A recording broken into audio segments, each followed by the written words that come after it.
semuanya, kembali lagi bersama para jagoan. Seperti biasa, admin selalu mendoakan kalian semoga selalu dalam keadaan sehat dan dalam kondisi terbaik. Di video kali ini admin akan melanjutkan cerita dari season Jui. Di part sebelumnya menceritakan mengenai keanehan yang terjadi pada Xiao Tian, yang mana ia tiba-tiba masuk ke dalam suatu tempat yang masih misterius. Kejadian ini tentu membuatnya merasa kebingungan dan di sana Xiao Tian mulai mengeksplor tempat itu hingga mendapati kumpulan inti monster. Setelah itu Xiao Tian yang sudah tak tahan lantas mulai memakannya dan terjadilah sebuah keracunan. Penasaran dengan kelanjutan alur ceritanya dan tak berlama-lama langsung saja kita masuk ke isi ceritanya. Cerita kembali dilanjutkan, memperlihatkan Xiao Tian dan yang lainnya terlihat kelelahan setelah kabur dari kejaran para monster. Pembegalan yang dilakukan tempo lalu memang membuat para monster sangatlah marah. Yang hal itu didasari mengenai inti monster yang telah mereka begal. Total saat ini inti monster yang mereka begal yakni berjumlah 5 inti monster. Aura biru dan bentuknya yang sangat besar membuat mereka berasumsi mengenai kualitas yang lumayan tinggi. Mereka mengira bahwa inti monster yang didapatkan bahkan terbilang langka dan sulit untuk didapatkan. Selain itu perolehan yang kini mereka dapatkan bahkan langsung meremehkan praktisi murid lain yakni Bai Ling-er, Yun Meng, dan Xiao Tian yang tak mungkin untuk mendapatkannya. Tak hanya itu mereka juga mengira bahwa jika murid lain bertemu dengan para monster, sekuat ini pastilah akan dihajar habis-habisan. Dan pedenya mereka mengatakan bahwa kali ini yang akan menjadi juara adalah kelompok mereka. Penggosipan terus berlanjut di mana kini membicarakan mengenai kebanggaan dari pembegalan itu. Xiao Wen mengatakan bahwa Yun Meng, Bai Ling-er, dan Xiao Tian pastilah menyesal karena menolak ajakan dirinya untuk bekerja sama. Jumlah inti monster yang didapatkan mereka mengira bahwa tak akan ada yang bisa menandinginya, akan tetapi hal itu jelas bertolak belakang dengan apa yang kini terjadi pada Xiao Tian. Diketahui bahwa Xiao Tian menemukan sebuah gudang inti monster yang berjumlah tidaklah sederhana, yakni berjumlah ratusan bahkan ribuan inti monster dengan kualitas terbaik. Sampai-sampai Xiao Tian yang terus memakannya nampaknya tak membuat jumlah dari inti monster di sana berkurang sedikit pun. Penggosipan atas Xiao Tian membuat ia pun menjadi bersin. Hal itu tentu ia mengira dan bertanya-tanya mengenai sosok yang kini membicarakannya itu.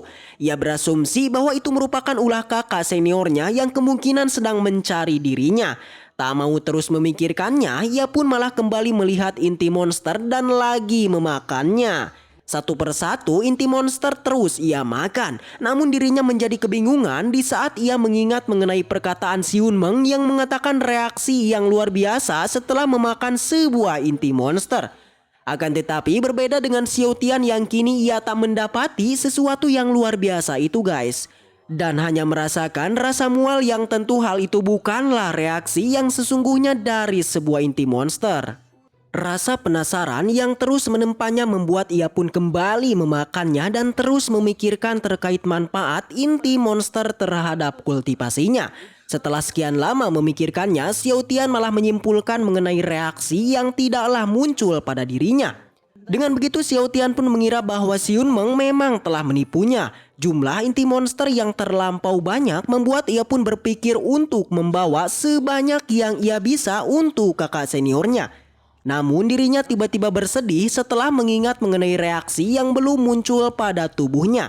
Hal itu membuat Xiao Tian mengira bahwa jika seniornya tahu maka sudah dipastikan akan kecewa kepadanya. Tak mau berlarut dalam kesedihannya, Xiao Tian pun mulai mengecek terkait tempat di sana. Xiao Tian kemudian melihat adanya sebuah artefak berbentuk bulat yang sangatlah aneh.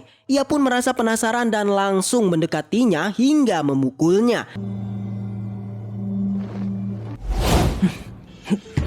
Seketika pintu besar di belakangnya tiba-tiba bergerak dan terbuka.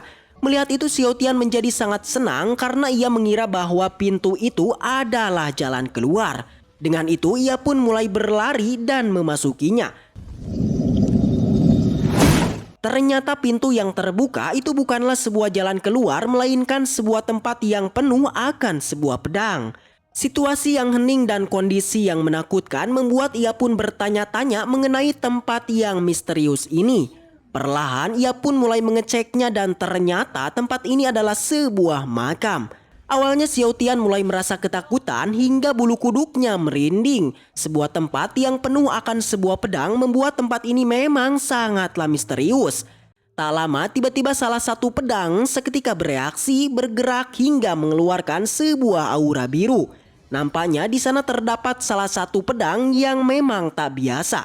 Hal itu tentu disinggung pada Xiao Tian yang pertama kali masuk ke tempat ini yang memperlihatkan salah satu pedang yang terlihat overpower. Xiao Tian yang merasakan mengenai aura itu, ia pun mulai terkejut dan mulai kebingungan. Wajah polos dan kebodohannya membuat ia pun tak menghiraukannya dan malah terus mengeksplor tempat itu. Hingga sampailah ia pun lantas melihat dan mencoba mendekati sebuah pedang yang nampak bercahaya. Aura kuat dan gelombang yang meledak tadi, ia pun mulai mengira bahwa hal itu bersumber dari pedang yang kini di depannya. Namun tuduhan dirinya itu masihlah tak percaya bahwa sebuah gelombang yang sangat kuat itu bersumber dari sebuah pedang. Yang dimana jika dilihat bentuknya, Xiao Tian mengatakan bahwa tak mungkin pedang yang terlihat sederhana itu mengeluarkan sebuah guncangan energi yang luar biasa. Setelah itu dirinya yang penasaran kemudian mencoba untuk mengambilnya. Dan di saat itu juga tiba-tiba pedang yang terlihat biasa saja kini mulai bereaksi dan bahkan menyerap seluruh kultivasi dari Xiao Tian. Sontak melihat itu ia pun menjadi ketakutan dan langsung melarikan diri. Akan tetapi kekuatan pedang yang luar biasa membuat Xiao Tian kini tak bisa menjauhinya. Semua energi bahkan tubuhnya juga ikut terserap ke dalam pedang itu. Mengetahui bahwa melarikan diri bukan solusi, Xiao Tian pun akhirnya berbalik untuk melawannya dan mencoba untuk menyabutnya. Namun lagi-lagi energi dalam tubuhnya kembali diserapnya membuat ia pun seakan kesakitan. Namun ini adalah Xiao Tian guys, hal semacam ini tentu bukanlah sebuah masalah bagi dirinya. Tak mau menyerah, ia pun kembali mencoba untuk mencabut pedang itu. Semua kekuatan mulai ia keluarkan mulai dari tenaga, pikiran dan semua energi dauki dalam tubuhnya. Tapi lagi-lagi kekuatan dalam tubuh yang sudah perlahan habis membuat ia pun merasa kewalahan bahkan sampai mengira tak lama lagi dirinya akan menjadi mumi karena energi dalam tubuhnya yang telah habis. Percobaan untuk memperjuangkan kehidupan memang sangatlah keras guys. Bahkan jika terus menjalaninya tentu banyak sekali halangan dan rintangan yang terus menghampiri kita. Setidaknya hal itulah yang kini dilakukan Xiao Tian. Demi untuk menyelamatkan diri ia pun terus berusaha meski itu sangatlah sulit untuk dilakukan. Hingga pada akhirnya Xiao Tian pun pasrah dan berniat untuk memberikan semua energi dalam tubuhnya. Satu persatu inti monster yang dibawa itu mulai ia makan.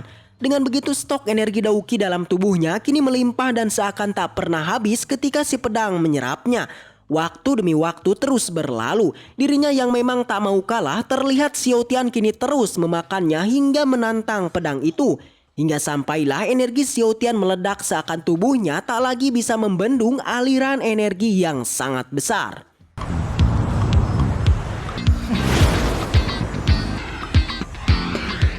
Tapi hal itu bukanlah akhir dari perilakunya yang terus memakan inti monster itu.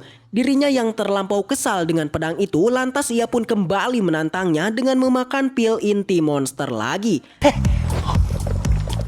Membuat si pedang pun terlihat ketakutan hingga kini tak lagi menyerap energi Xiao Tian. Dengan itu Xiao Tian pun kini mulai mencoba untuk kembali mencabutnya. Alhasil pedang legendaris dari makam pedang akhirnya dapat ditaklukkan. Sebuah pedang yang sangat langka ditambah kekuatan yang mendominasi membuat Xiao Tian tertarik untuk membawanya hingga ia pun memberikan nama dengan sebutan pedang Jiao.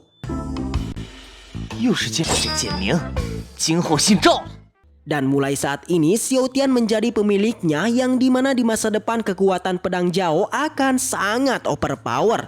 Sekian alur cerita dari Season Jui dan jika kalian suka dengan donghua ini, Mimin dengan senang hati dan bangga akan melanjutkan ke part selanjutnya. So segitu aja cerita kali ini, mudah-mudahan kalian semua terhibur dengan alur cerita yang Mimin sampaikan. Dan sampai jumpa di video selanjutnya. See you next time and seperti biasa, Salam para jagoan.